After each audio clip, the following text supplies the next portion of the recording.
শুভ মহাসপ্তমী সবাইকে। তো সকাল সকাল উঠে স্নান সেরে ক্লাবে চলে গেছিলাম একটু ঠাকুরের জোগাড় করে দিতে। তারপর সুন্দর করে সাজুগুজু করে রেডি হয়ে বেরিয়ে পড়েছিলাম ঠাকুর দেখার উদ্দেশ্যে। আর এবারে আমাদের সাথে ছিল কাকু কাকিমা আর এক মামা।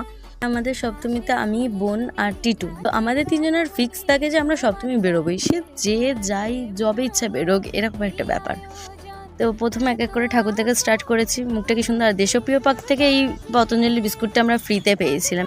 দেশপ্রিয় পার্কে বড় নৌকা করেছিল, ঠাকুরটা খুব সুন্দর করেছিল। তারপর চলে গেছিলাম ত্রিধারা রাত্রে গেলে খুবই সুন্দর লাগতো। অঘরীদের নাচটা ছিল, সেটা মিস করেছি। আর এখানে কাকুকে রীতিমতো আমরা জোর করে কাকিমার সাথে দাঁড় করিয়েছি ফটো তুলে দেওয়ার জন্য। আলিপুরে চলে গেছিলাম, কিন্তু এখানে ডলি চায়ওয়ালাকে দেখে আমি ভাবলাম কি অবস্থা মানুষের। এখানে চায়ের উপর প্যান্ডেলটা করেছিল, বলতে গেলে আমার জন্যই করেছিল, কেন আমি সেরকম চা পাগল।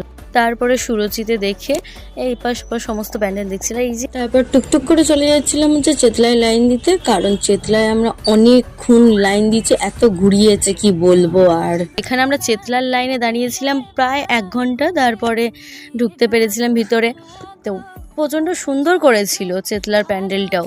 সমস্তটা খুব ভিড় ঠেলে কষ্টে দেখে হালত প্রায় খারাপ। তারপরে এসেও আমার এতটাই এনার্জি, আমি রেডি হয়ে বাড়ি ফিরেছি 9টায়। তারপরে আমি ক্লাবে চলে গেছি।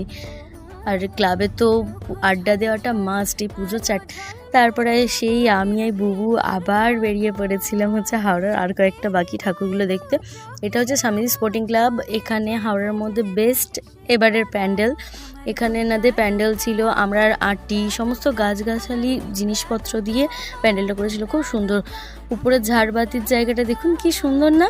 সব আশেপাশের প্যান্ডেল দেখতে দেখতেই আজকের ব্লগ এখানেই শেষ করার পথে চলে এসেছি। তো দেখা হবে নেক্সট ব্লগে। চলো, টাটা।